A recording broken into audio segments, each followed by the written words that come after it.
Els diners no són el més important del món, però malauradament, sense diners, la nostra cooperativa té bastants números de quedar-se en un calaix de per vida. No! God, please, no! No! Però que no s'estengui el pànic. Avui no només sabrem com aconseguir finançament, sinó que també us explicaré un secret. Les cooperatives tenen més capacitat d'aconseguir recursos econòmics que altres tipus d'empreses.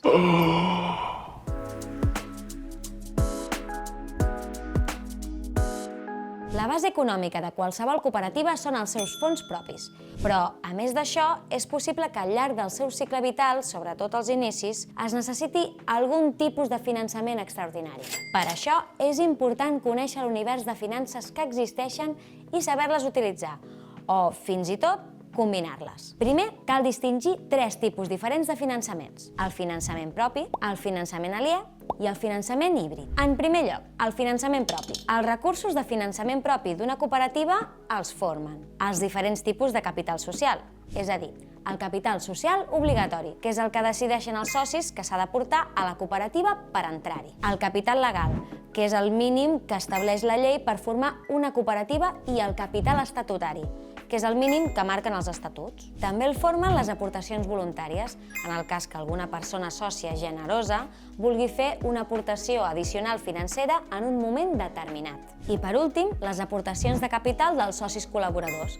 En una cooperativa, a més dels socis de treball, també pot existir la figura de la persona sòcia col·laboradora, algú que es vincula a la cooperativa aportant diners al capital social i també pot participar de les assemblees sense desenvolupar l'activitat laboral. Ara que hem conegut les possibilitats que tenim dins la nostra cooperativa, coneguem el finançament aliè. El finançament aliè és molt important i acostuma a ser bàsic per a la consolidació de qualsevol cooperativa. Aquest finançament prové de persones i institucions externes com els bancs. Sí, hi ha bancs que confien en les cooperatives. Per entendre-ho millor, hem de conèixer la figura del creditor, que és com una persona, un banc o una companyia que ens deixa diners. Ara bé, aquestes quantitats que rebem prestades dels creditors acostumen a ser exigibles per part d'ells mateixos en les condicions que haguem acordat i establert. Per tant, sí, us deixaran els diners, però s'hauran de tornar posteriorment i segurament amb interessos. És important entendre també que els creditors compren títols de deute. Imagineu-vos que un amic o un conegut us deixa diners per ampliar el fons de la vostra cooperativa. Això voldrà dir que aquesta persona serà el vostre creditor i estarà comprant un títol de deute de la vostra entitat per ajudar a finançar el vostre projecte. I sí, si no és el vostre amic de l'ànima, segurament li haureu de tornar una mica més del que us ha deixat. Sí, d'acord, però quins són els motius que fan que una persona o entitat que no siguin els meus pares, que m'estimen molt, em prestin diners per la meva cooperativa? Bona pregunta. Doncs, precisament, pel que us deia abans. Una cooperativa és més probable que trobi finançament que no pas una empresa tradicional. I és que els valors ètics, socials i comunitaris de la iniciativa poden fer que algú que cregui en aquests valors pugui comprar-vos un títol de deute. És a dir, us poden ajudar les persones amb sensibilitat social que se senten atretes per la voluntat social de la vostra cooperativa i volen cooperar amb vosaltres per fer possible els vostres objectius i la vostra missió.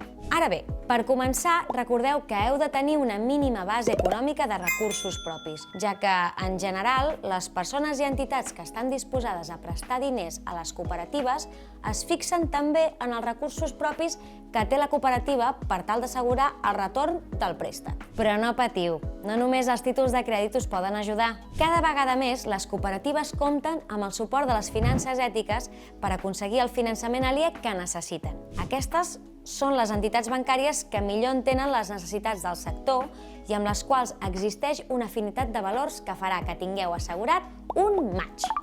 Finalment, l'últim tipus de finançament que heu de conèixer és el finançament híbrid. El finançament híbrid, com diu el mateix nom, és aquella fórmula mixta que té elements dels fons propis però també del finançament aliè. És a dir, el seu funcionament és molt similar a un préstec o un títol de deute, però qui en cedeix el crèdit assumeix que si la cooperativa va malament, té un risc similar al que s'assumeix en una aportació de capital. És a dir, que hi ha risc de perdre-ho tot. Lògicament, aquest tipus de finançament s'aporta quan el creditor té gran confiança en la cooperativa, en el seu equip gestor i en els seus escenaris de futur. És un finançament que en un entorn conegut i amb molta afinitat entre cooperativa i creditor té gran potencial per permetre a la cooperativa assumir nous reptes. En definitiva, com heu vist, els tipus de finançament són molt variats i ens permeten consolidar i fer créixer la nostra activitat econòmica. El sector cooperatiu compta amb un atractiu addicional a exhibir, la seva capacitat per transformar les relacions econòmiques per posar-les al servei de les persones i el planeta. Per això, si la nostra cooperativa és viable i a més sabem explicar-nos bé i seleccionar el tipus de finançament més adequat, tindrem més capacitat per aconseguir recursos. Aprofitem-ho!